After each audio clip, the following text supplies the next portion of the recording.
కృతయుగంలో వృషాద్రి అని దాన్ని పిలవడానికి ఒక రహస్యం చెప్తారు. ఆ రోజులలో వృషభాసురుడనేటటువంటి రాక్షసుడు ఉండేవాడు. ఆయన ఆ పర్వతం మీద చేరి అక్కడ ఉండేటటువంటి సెలయేటిలో స్నానం చేసి పరమ పవిత్రంగా నారసింహ సాలగ్రామాన్ని ఉపాసన చేసేవాడు. రాక్షసుడై లోకాలన్నింటినీ పీడించినప్పటికీ ఆయన చేసినటువంటి నారసింహ సాలగ్రామోపాసన చేత విశేషమైనటువంటి బల వీర్య తేజస్సులను పుంజుకున్నాడు. మహర్షులందరూ తపస్సు చేశారు. లోకరక్షకుడు కనుక, స్థితికారుడు కనుక శ్రీ మహావిష్ణువు ప్రత్యక్షమయ్యారు. మీకు ఏం కావాలని అడిగారు. లోకములకన్నింటికీ కంటకముగా మారాడు ఈ వృషభాసురుడు. అందుకని ఆ వృషభాసురుణ్ణి దునుమాడి మమ్మల్ని రక్షించవలసింది అని కోరుకున్నారు. నారసింహ సాలగ్రామోపాసనం చేసేటటువంటి వృషభాసురుడికి ఆ సాలగ్రామంలోంచి శ్రీ మహావిష్ణువు ప్రత్యక్షమయ్యారు. ప్రత్యక్షమైతే ఆయనంత విచిత్రమైన వ్యక్తో చూడండి.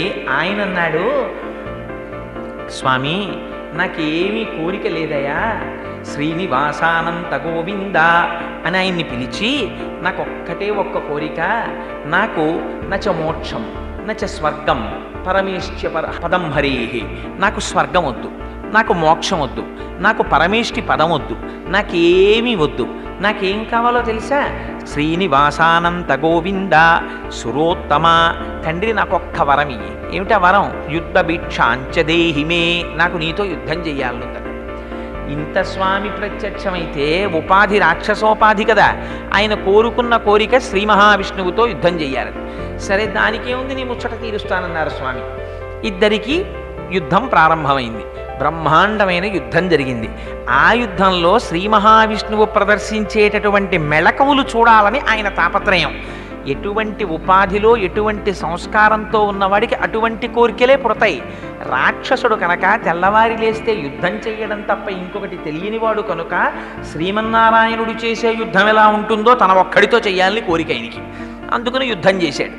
చేస్తే ఆయనలో ఉన్నటువంటి బలమంతా క్షీణించిపోయింది. మరణించడానికి సిద్ధపడుతున్నాడు. అప్పుడు స్వామి పాదములు పట్టుకుని ప్రార్థన చేశాడు.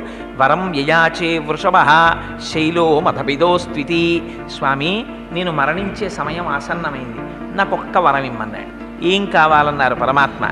ఈ కొండకి నా పేరు ఉండాలి, దీన్ని వృషభాద్రి అని పిలవాలి అన్నారు. సరే, అలాగే కటాక్షిస్తున్నానన్నారు. సుదర్శన చక్రాన్ని ప్రయోగించారు. ఆ వృషభాసురుని యొక్క కుట్టుక కత్తిరింపబడింది. ఆయన మరణించాడు. అందుకని కృతయుగంలో గరుత్మంతుని చేత తేబడినటువంటి ఆ ఆనందాద్రి, ఆ క్రీడాద్రి, దాన్ని వృషాద్రి అని పిలిచారు. అందుకని